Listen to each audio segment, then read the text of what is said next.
Hello library friends, it's Miss Mary again. Today we are going to read another story from one of my favorite authors, Beatrix Potter. This one is called The Tale of Mr. Jeremy Fisher. Can you tell what kind of animal Mr. Jeremy Fisher is from that picture? Once upon a time, there was a frog called Mr. Jeremy Fisher. He lived in a little damp house amongst the buttercups at the edge of the pond. The water was all slippy-sloppy in the larder and in the back passage, but Mr. Jeremy liked getting his feet wet.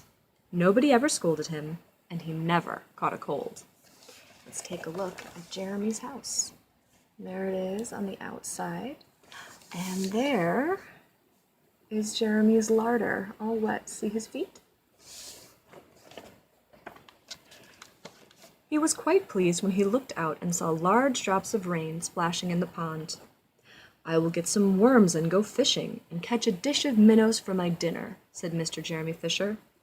"If I catch more than 5 fish, I will invite my friends Mr. Alderman, Ptolemy Tortoise, and Sir Isaac Newton. The alderman, however, eats salad."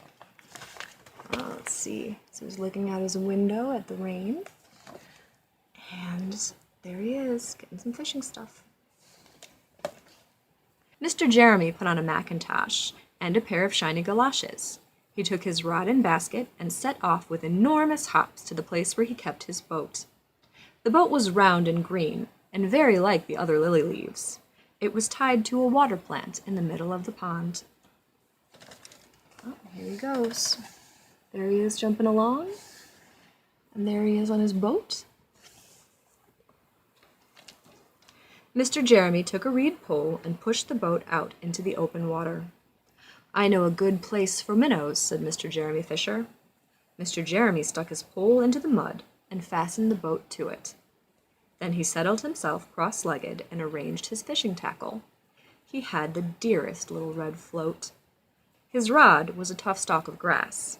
His line was a fine, long, white horsehair, and he tied a little wriggling worm at the end. There he is, getting all ready to fish and putting his line into the water.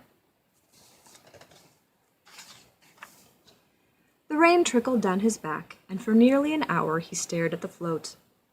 "This is getting tiresome. I think I should like some lunch," said Mr. Jeremy Fisher. He punted back again amongst the water plants and took some lunch out of his basket. "I will eat a butterfly sandwich and wait until the shower is over," said Mr. Jeremy Fisher. Oh. There he is, fishing in the rain. And then there he is eating his butterfly sandwich. A butterfly sandwich, yikes. A great big water beetle came underneath the lily leaf and tweaked the toe of one of his galoshes. Mr. Jeremy crossed his legs up shorter, out of reach, and went on eating his sandwich. Once or twice something moved with a rustle and a splash amongst the rushes on the side of the pond. "I trust that is not a rat," said Mr. Jeremy Fisher. "I think I had better get away from here." Oh dear. So there's the beetle tweaking his galoshes. And oh my goodness, what is that? Is it rats? Mr. Jeremy shoved the boat out again a little way and dropped in the bait. There was a bite almost directly. The float gave a tremendous bobbit. "A minnow! A minnow! I have him by the nose!" cried Mr. Jeremy Fisher, jerking up his rod. But what a horrible surprise! Instead of a smooth, fat minnow, Mr. Jeremy landed little Jack Sharp, the stickleback, covered with spines. Uh-oh. There he is. See him fishing? And there's the stickleback. Oh no, look at all of those sharp spines on his back.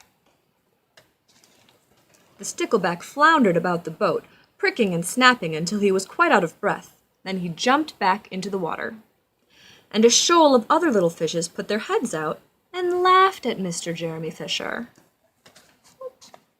There's that stickleback jumping back into the water, and there's all the other fishes laughing at Jeremy.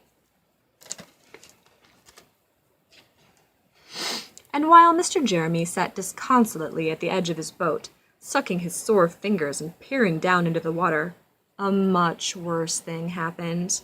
A really frightful thing it would have been if Mr. Jeremy had not been wearing a mackintosh.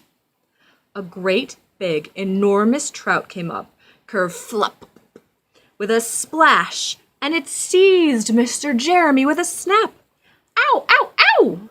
And then it turned and dived down to the bottom of the pond. Uh-oh. There's Jeremy in his mackintosh, his raincoat. And there, can you see his little foot? He's in the fish's mouth. Uh-oh.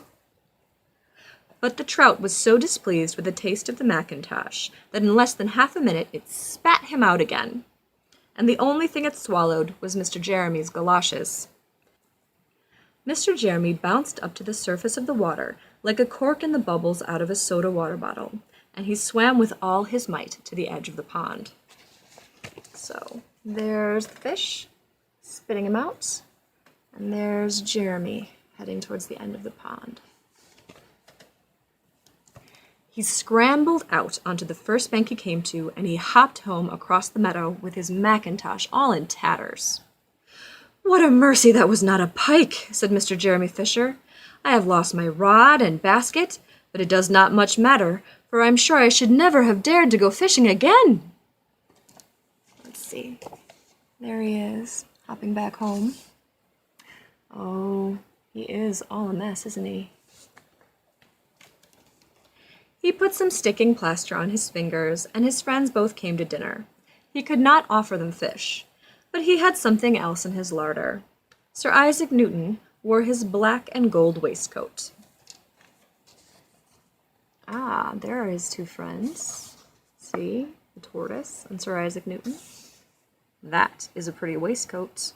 What kind of creature is Sir Isaac Newton? And Mr. Alderman Ptolemy Tortoise brought a salad with him in a string bag. And instead of a nice dish of minnows, they had a roasted grasshopper with ladybird sauce, which frogs consider a beautiful treat, but I think must have been nasty. The end. There they are.